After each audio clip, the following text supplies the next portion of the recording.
shares a locker room with so many of these players that have felt the problems and the injustices that, they're talking about.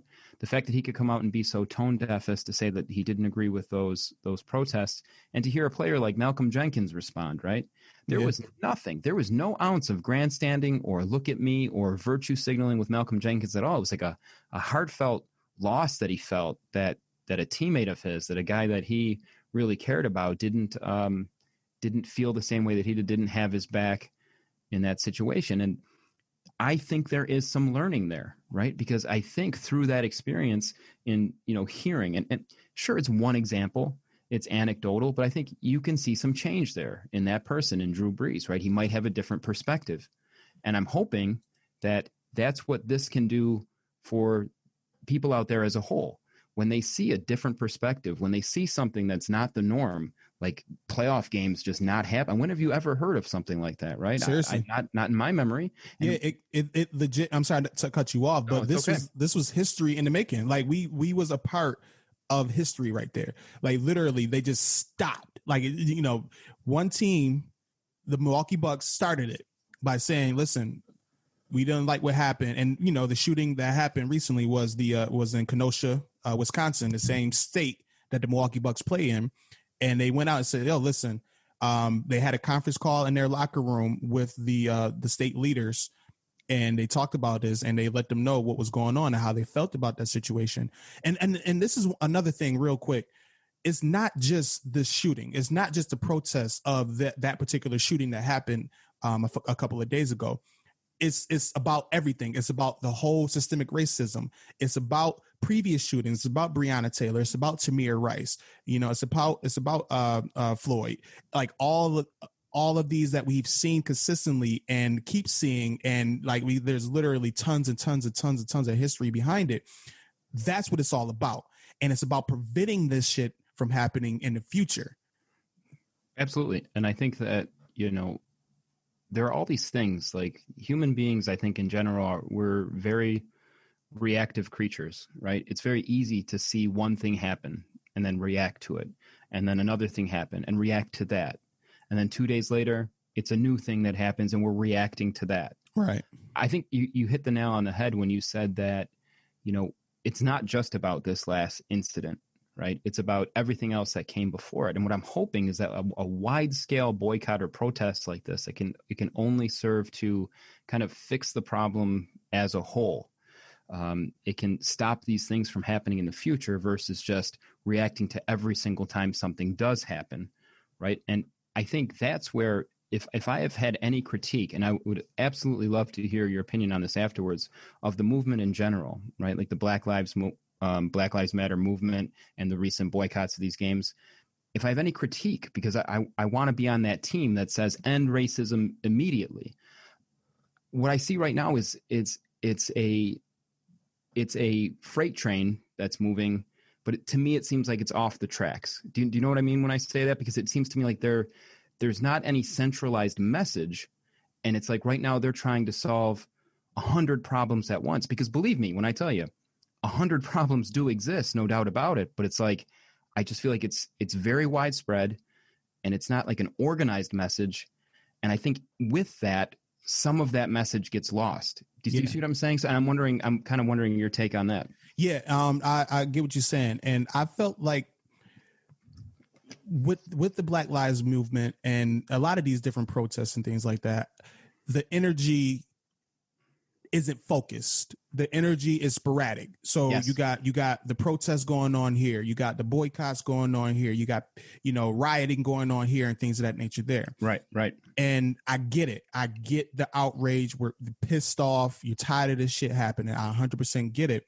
But one of my favorite political activists and Killer Mike, when the George Lucas murder had happened, when he had came on camera and, a very heartfelt message when he's saying that, this is not the time to be going out and rioting. This is the time to mobilize. This is the time to strategize and organize and push the energy in the correct direction and, send out the message that needs to be heard, not the one that, the media see a couple of people doing and then they just run with that.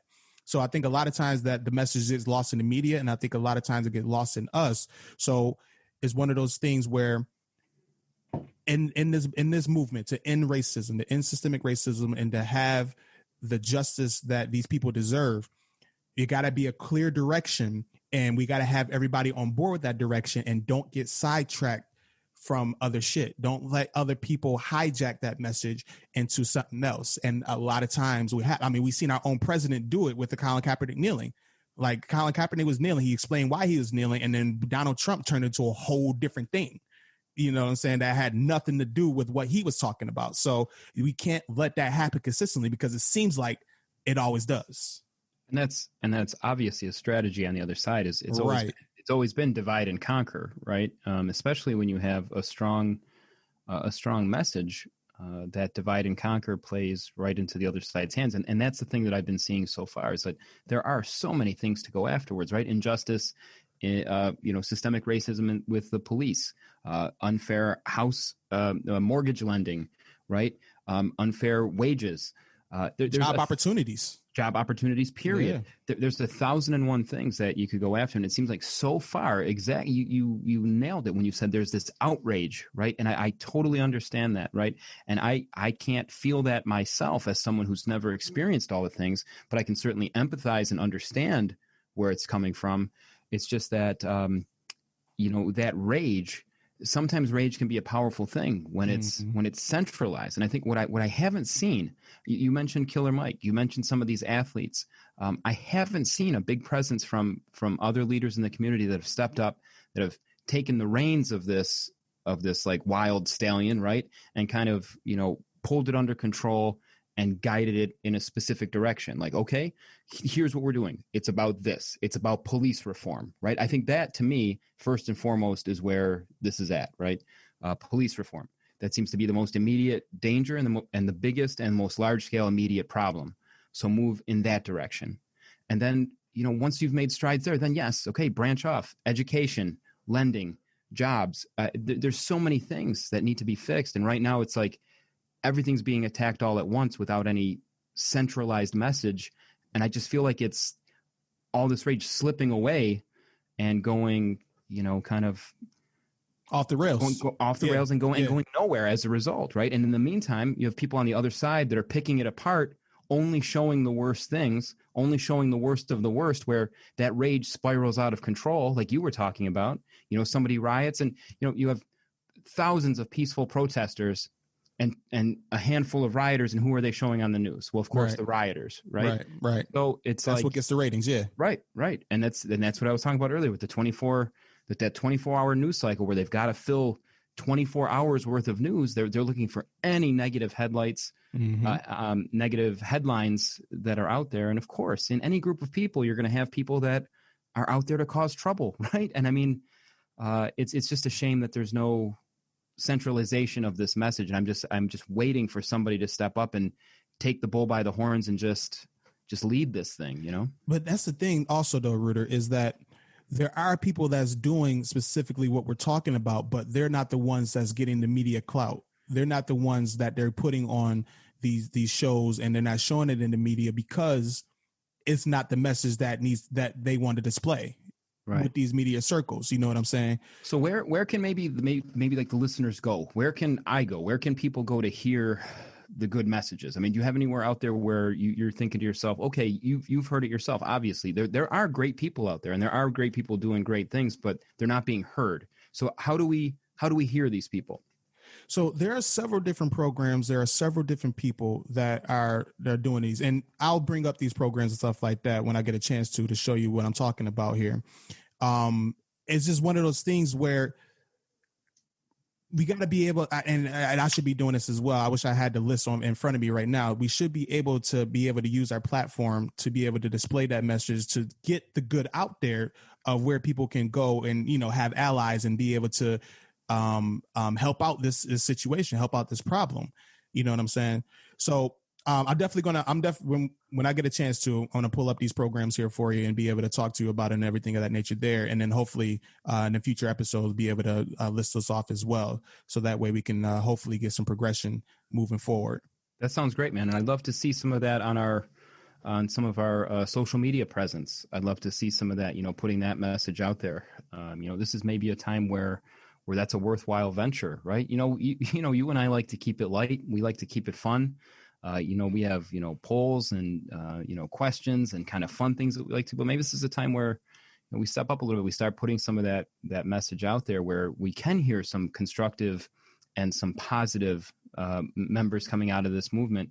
And to me, you're exactly right. That's not the message that's going out there. And it's further worsened by the fact that people have strong confirmation bias right now. They're going out there looking to hear not news, not things that are different or what's actually going on, but they're going out there looking to hear their own opinion being confirmed, right? And I'm just as guilty of that as anyone else, but I'd love to hear some different perspectives. And that's why it's so great talking to you about this, man. It really is, because it's, it allows you to see everything from all angles. I think that's really important.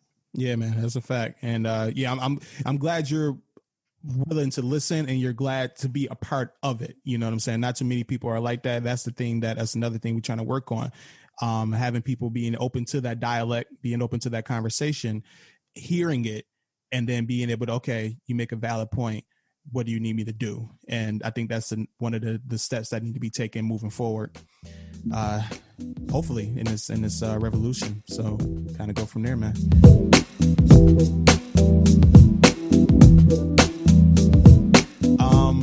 All right, so let's move on. Let's move on to something a little more lighthearted, I like to say. And you had mentioned this topic, and it kind of had caught steam. This happened, about a week ago with my man Tatis?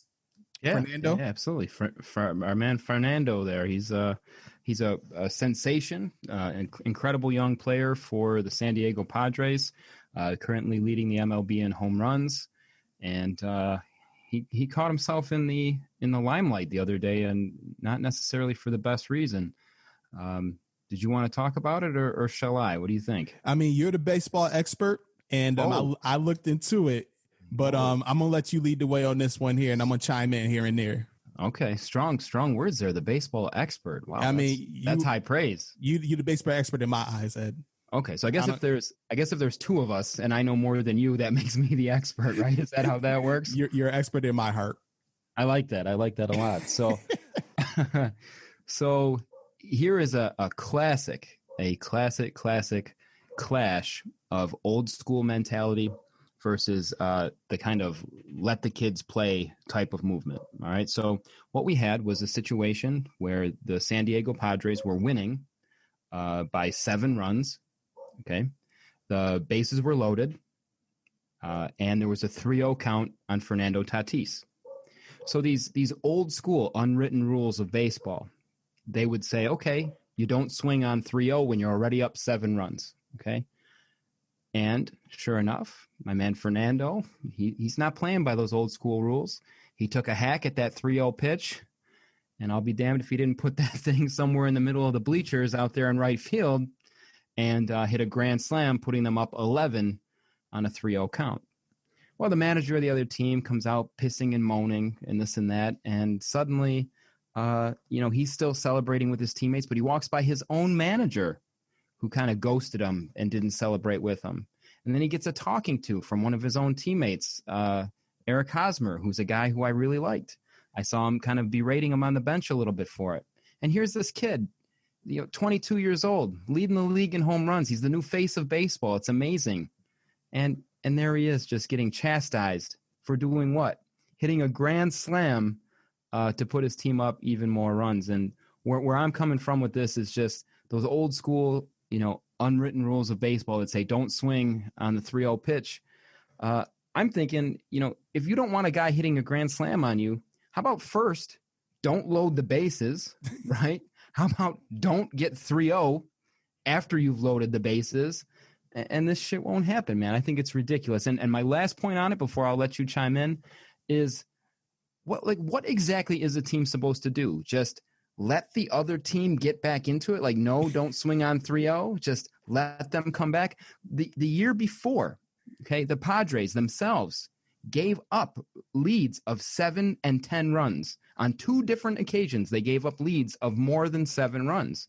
Just the other day, My Indians, the very best pitching team in baseball by a wide margin, gave up 7